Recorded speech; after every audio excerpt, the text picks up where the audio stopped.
Hello, it's Jennifer with Watercolor Girlfriend again, and today we're going to do what we like to do over here on this watercolor painting channel. Take a few minutes, step away from our busy, high-pressure life, and just do a little painting, maybe a little sketching, which is what we're going to do today.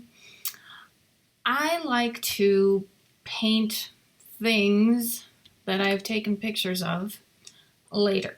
Sometimes I just don't have time to paint when I'm on a vacation, or I went to the botanic gardens and I just didn't have time to paint all the great things I wanted to paint. So I did take some reference pictures, and when I bring them home, then I take half an hour, and I just paint, do some sketching there, so I'm not kind of rushed along while I'm enjoying some time with my family or friends. Murphy is also here.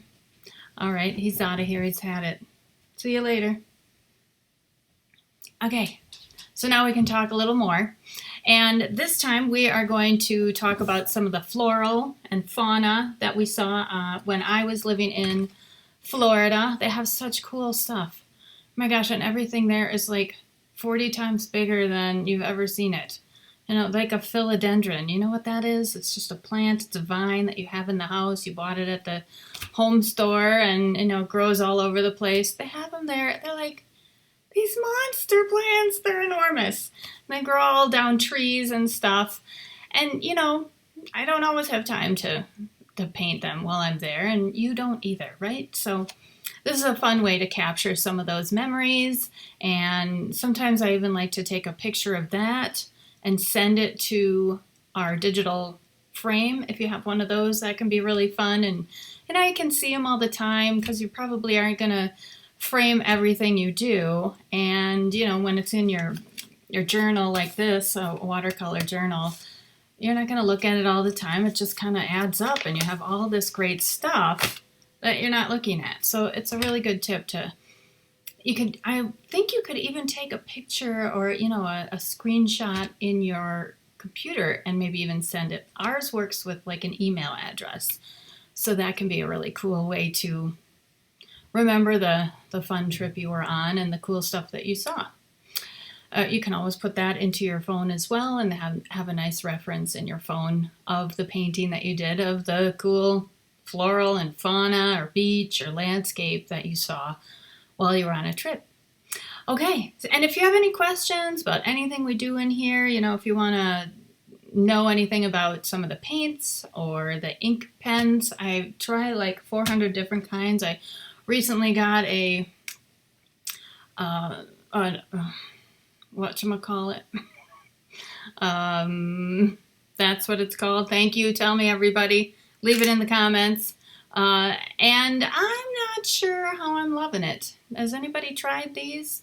Right now I'm hooked on a rollerball type of ink pen, and I just love how it works on almost any type of paper.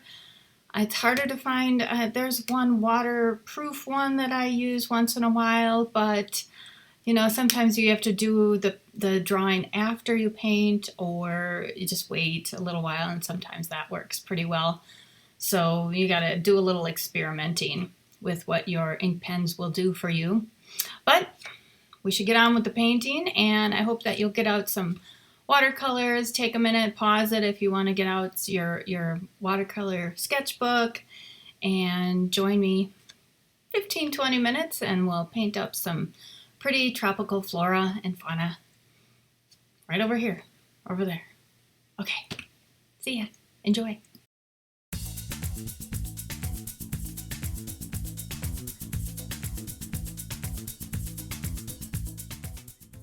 We are just getting right into it with some nice and simple pen ink drawings. I like to talk about the ink pens that I like to use, and this one is the Precision. It's a regular ink pen. It's a roller ball pen, but it is not waterproof, so I will probably let this dry a little bit before I ink over it. I watercolor paint over it. But it just rolls so nicely. I just really enjoy it. So we're taking a little time here, and I sped it up for you to, draw some ink. And then I since it's a kind of a travel piece, I wanted to label some of them so I could always remember. There's such cool tropical plants down there, and I just enjoy really capturing them. So this is a really fun and simple way to paint and capture your paintings. Capture your travel paintings so you don't have to spend, 2 hours maybe working on a watercolor. It's fun, and it's quick, and it's loose. So if you like something a little more tight and a little more realistic, you might want to spend a little more time doing what you're doing with the brushwork. If you have any questions about any of this process, or you want to hear anything about other video and demonstrations that I could do for you, please leave a comment in the bottom there, and I always love to reply and get back to you.